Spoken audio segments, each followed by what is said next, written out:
మీ కొడుకుని ముఖ్యమంత్రిని చేయడానికి మేము జనసేన మీకు అవకాశం ఉంది. మీకు ఈ రోజు వెళ్ళి వాళ్ళు కాళ్ళు పట్టుకొని తిరుగుతా ఉన్నారు చంద్రబాబు నాయుడు గారు. ఈ ప్రసాదం అపవిత్రం అయితే ఒక్కరు కూడా మాట్లాడకూడదు. ఇది సెక్యులర్ వ్యవస్థకు విఘాతం అంటే హిందువులకి మనోభావాలు ఉండవా? నమస్తే Chandra, welcome to great Andhra top story. మాటలు మార్చడంలోనూ చంద్రబాబుకు తగిన దోస్తు పవన్, కూటములను మార్చడంలోనూ తన విధానాలను మార్చుకోవడంలో తెలుగుదేశం అధ్యక్షుడు చంద్రబాబు నాయుడుకు తగిన జోడి ఎవరైనా ఉన్నారంటే అది జనసేన అధినేత పవన్ కళ్యాణ్ మాత్రమే అనిపిస్తున్నారు. చంద్రబాబు ఎప్పుడు ఎవరిని పొగుడుతారో, ఎప్పుడు ఎవరిని తన వ్యూహాల మేరకు టార్గెట్ చేస్తారో ఎవరు ఊహించలేరు. ఎన్టీఆర్తో మొదలు పెడితే ఈ జాబితా అనంతం అనే చెప్పాలి. జస్ట్ మోడీ విషయంలో గమనించిన అనేక సార్లు చంద్రబాబు విధానాలు మారిపోయాయి. గోద్రా ఘటన అనంతరం మోడీ ఏపీకి వస్తే అరెస్ట్ చేస్తామంటూ ప్రకటించింది చంద్రబాబే. 2014 వచ్చేసరికి మోడీ భజన అందుకున్నది చంద్రబాబే.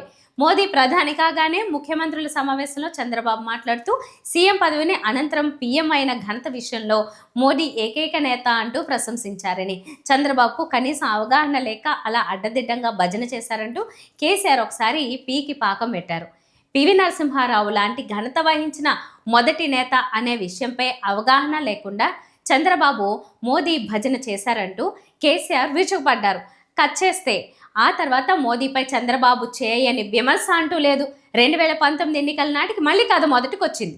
మోడీని అనరాని మాటలన్నీ అన్నారు చంద్రబాబు అనుకో. ఇప్పుడు మళ్ళీ మోదీని మహనీయుడిగా పొగుడుతున్నారు 2 ఏళ్ల నుంచి. మరి ఇదెన్నాళ్ళలో చూడాల్సింది. ఆ సంగతి అలా ఉంటాయి.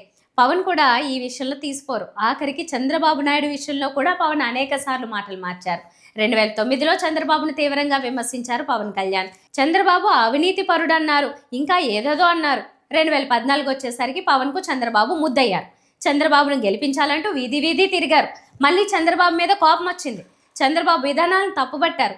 తన తల్లిని తిట్టించారంటూ చంద్రబాబు లోకేష్ల మీద పవన్ విరుచుకుపడ్డారు. పంచాయతీ ఎన్నికల్లో పోటీ చేయని వ్యక్తిని పంచాయతీ రాజ్ శాఖ మంత్రిగా చేశారు మీరు. అరే మీ కొడుకుని ముఖ్యమంత్రిని చేయడానికి మేము జనసేన మీకు అవకాశం ఉంది. మీకు ఈ రోజు వెళ్ళి వాళ్ళు కాళ్ళు పట్టుకొని తిరుగుతా ఉన్నారు చంద్రబాబు నాయుడు గారు. ఏం మాట్లాడతాం వాళ్ళ గురించి? పౌరుషం లేదా మీకు? ఆత్మ గౌరవం లేదా? సిగ్గు లేదా? శరం లేదా? ఏం లేదు మీకు? మళ్ళీ 2024 నాటికి చంద్రబాబు ముద్దయ్యారు. బీజేపీ విషయంలో కూడా పవన్ రూటు చాలాసార్లు మారింది. కమ్యూనిస్టులతో జతకట్టారు, ప్రస్తుతం కాషాయం కట్టారు. ఇలా పొత్తులు, కూటములు, మాటలు మార్చడంలో చంద్రబాబు పవన్ల మధ్యన మాత్రమే పోటీ ఉంది ఇప్పుడు. ఇక లడ్డు విషయంలో కూడా అదే ధోరణి.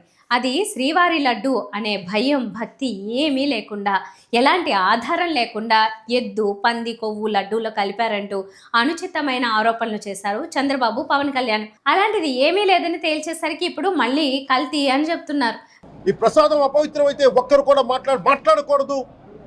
ఇది సెక్యులర్ వ్యవస్థకు విఘాతం అంటే హిందువులకి మనోభావాలు ఉండవా?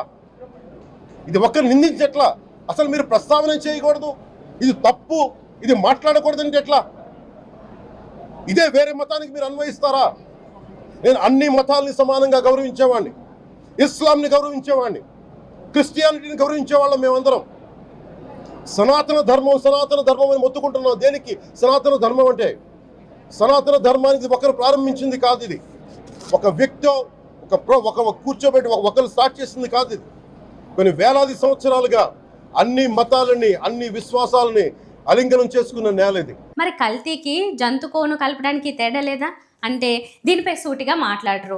ఒక దశలో పవన్ కళ్యాణ్ మాట్లాడుతూ జగన్ వెళ్ళి జంతుకోవును కలిపాడని తాను అనలేదంటూ చెప్పుకొచ్చారు. మళ్ళీ సాయంత్రానికి చంద్రబాబుతో కలిసి ప్రెస్ మీట్. ఆ ప్రెస్ మీట్లోనే చంద్రబాబు హుంకరింపులు, విలేకరుల ప్రశ్నలకు కూడా ఎదురుదాడులు.